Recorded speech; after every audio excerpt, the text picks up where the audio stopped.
দর্শক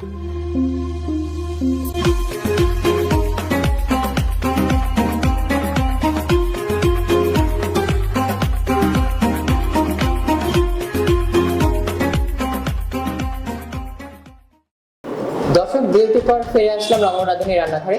তো আমি তাপসকে ভাইয়া এবং আমার এবং দর্শকদের জন্য কি করে দেখাচ্ছে? আজকে আমি একটা স্পেশাল রেসিপি করব, যেহেতু কুরবানি ঈদ সামনে। তো আমার রেসিপির নাম ঝাল ঝাল বিফ স্কিওয়ার। ওকে দর্শক, কি কি লাগছে করতে আপনারা এক নজর দেখে নিন, তারপর ছোট্ট বিরতির পর ফিরে আসছি।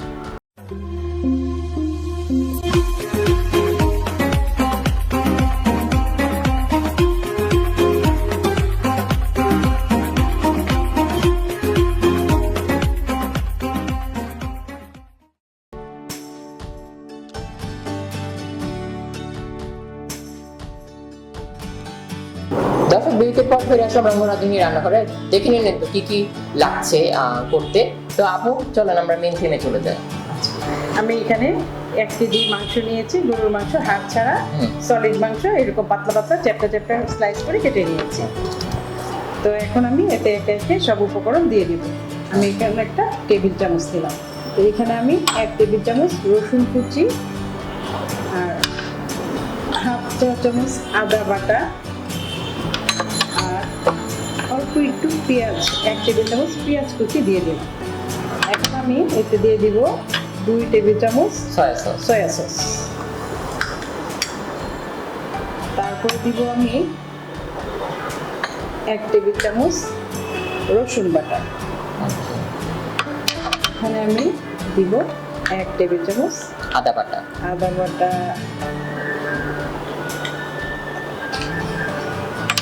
এখন দিয়ে দিব ড্রাই মশলা, যেহেতু এটা লাল মরিচের গুঁড়ো দিয়ে দিলাম 1 চা চামচ। এখানে আমি গরম মশলার গুঁড়ো দিয়ে দিলাম 1 চা চামচ। এখানে আমি জিরের গুঁড়ো দিয়ে দিলাম 1 চা চামচ। এখানে আমি ওস্টার সস দিয়ে দিলাম 1 টেবিল চামচ। তারপর আমি ধনে গুঁড়ো দিয়ে দিব। ভাইয়া আপু কোন জিনিসটা বেশি আপনার কাছে ভালো লাগে? রান্না সবই রান্না ভালো লাগে। তার মধ্যে খাসির মাংস, গরুর মাংস, চমৎকার রান্না। মানে সব রান্নাই ভালো। সে আমার হাতে ভর্তা, ছোট মাছ, এগুলো বেশি পছন্দ। বাংলা খাবার। আচ্ছা ভাইকে একটু জিজ্ঞেস করি যে আপুর একটা ভালো দিক বলেন, একটা খারাপ দিক বলেন। ভালো আসলে সব দিকই ভালো, খুব সহজ সরল এবং খুব সহজে মানুষকে বিশ্বাস করে। এটা ঠিক আমার মতো। খারাপ দিক বলতে আসলে খারাপ না, ঠিক অল্পতে রেগে যায় কোনো একটা কিছু যদি তার এটা আমি সব হাজবেন্ডের কমপ্লেন, যখনই এই প্রশ্নটা করি তখনই বলে যে বউ রেগে যায়। আচ্ছা এবার আপু তোমাকে বলি ভাইয়ের ভালো দিক এবং খারাপ দিক। ও সবই ভালো আমার কাছে। হ্যাঁ, সে খুব কেয়ারিং, শুধু আমার বেলায় না, সে পুরো ফ্যামিলির প্রতি, ছেলে মেয়েদের প্রতি এবং আত্মীয় স্বজন, বন্ধু বান্ধব, প্রতিবেশী সবাইকে সে মানে সব রকমের সহযোগিতা করতে খুব পছন্দ করে। তার মধ্যে ভালো সব বেশি পজিটিভ, সব কিন্তু অলওয়েজ পজিটিভ। তার রাগ খুবই কম, মাঝে মধ্যে হয়তো একটু আমার সাথে রাগটা দেখে, আর কারোর সাথে কোনো রাগ দেখে না। তার ছেলে মেয়েকে সে অসম্ভব ভালোবাসে আমাকে। হ্যাঁ, আর আমার প্রতি এত কেয়ারিং যে মানে আমি ওষুধ খেলাম কিনা। খারাপ দিকটা কিন্তু মাঝে মাঝে কথা শুনতে চায় না, মানে হচ্ছে সে নিজের মতন চলতে পছন্দ করে। মাঝে মাঝে তখন রাগ লাগে না আপু? তখন হ্যাঁ রাগ লাগে, বললে আবার বুঝি।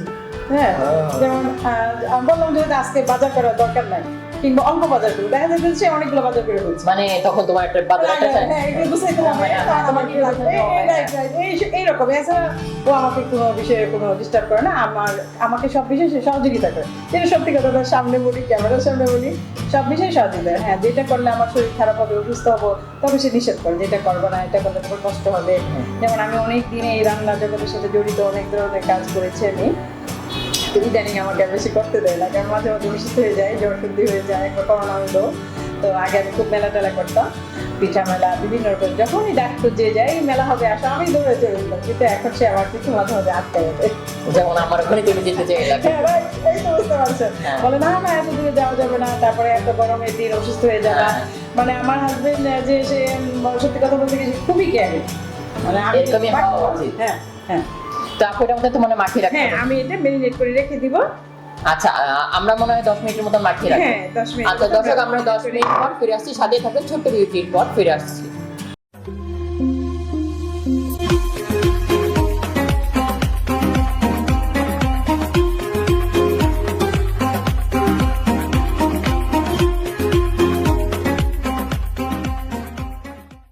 দর্শক, বিরতির পর ফিরে আসলাম রঙ্গরাজনী রান্নাঘরে। আপু এটা তো আমরা 10 মিনিট মাখিয়ে রেখেছিলাম, তাই না? জি। তো আজকে কি করে দেখাচ্ছ দর্শক, নতুন দর্শকদের জন্য, বড় যারা এখন মানে কেমন জয়েন করলো? আমি আজকে দেখাচ্ছি ঝাল ঝাল বিফ স্টিওয়ার। ওয়াও, নামটা কত ইউনিক। আচ্ছা এটা হচ্ছে এই জিনিসটা তোমার হাতে মানে কে বেশি পছন্দ করে, ভাইয়া না তোমার ছেলে না তোমার মেয়ে? আমার পরিবারে সবাই পছন্দ করে। হ্যাঁ আমার তো পছন্দ হতে যাচ্ছে হ্যাঁ। মনে হচ্ছে। হ্যাঁ এই পর্যায়ে কিছু মনে হচ্ছে অ্যাড করবো আমরা। হ্যাঁ হ্যাঁ হ্যাঁ। কি অ্যাড করবো আপু? এখন আমি একটা ডিম এড করে দিব আর 2 টেবিল চামচ কর্নফ্লাওয়ার। ওকে।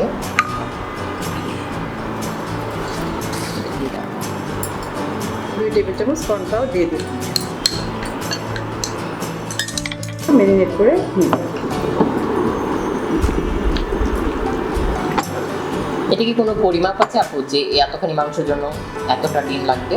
হ্যাঁ, যেমন 1 কেজি মাংসে আমি একটা একটা ডিম দিয়ে দিলাম আর 2 টেবিল চামচ কর্নফ্লাওয়ার দিয়ে দিলাম, আর বাকি উপকরণগুলোতে আমি আগেই মানে দেখিয়ে নিলাম যে 1 কেজিতে কতটুকু লাগবে। আমি তো খুব এক্সাইটেড তোমার এই জিনিসটা খাওয়ার। এখন আমার মেরিনেট করা শেষ, এইগুলো এখন আমি টুথপিক দিয়ে গেঁথে দিব। তার আগে তো আপু আমরা চুলাটা অন করে নিবো, তাই না? হ্যাঁ, চুলাটা অন করে নিই এবং তেলটা গরম করে নিই। তো এখন আমরা তেল গরম হয়ে গেছে, এখন আমরা পেঁয়াজ কুচিটা দিয়ে দিলাম। ওকে। আর দর্শক, তুমি পেঁয়াজটা দিতে দিতে আমি এখন একটু দর্শকদেরকে একটু দেখিয়ে দিই হ্যাঁ, হ্যাঁ। কেমন ফ্রাই হয়েছে। অবশ্যই। এই যে ঠিক এরকম হবে। এটাকে আমরা ব্রাউন বলছি, ব্রাউন করে আমরা ফ্রাই করে নিচ্ছি। জি। ওকে।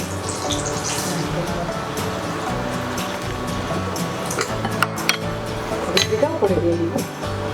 দিয়ে ভিডিওতে কেমন আলাদা টেস্ট। হ্যাঁ হ্যাঁ অবশ্যই, মেরিনেটের মধ্যে তো একটা মজার যে মশলার ওটা- মজাটা, হ্যাঁ হ্যাঁ, টেস্টটা থেকে যায়। আচ্ছা, পেঁয়াজ কুচি একটা আর একটা রসুন কুচি দিয়ে দিলাম। ওকে। এটা দুটো মাপই সেম সেম থাকছে। Same same. এখন এটা আমি একটু ভালো করে ভেজে নেব। আচ্ছা, কতক্ষণ আমরা এইভাবে ভাজবো? এটা একটু ব্রাউন করা পর্যন্ত। আচ্ছা, এখন আমি একটু দেখি।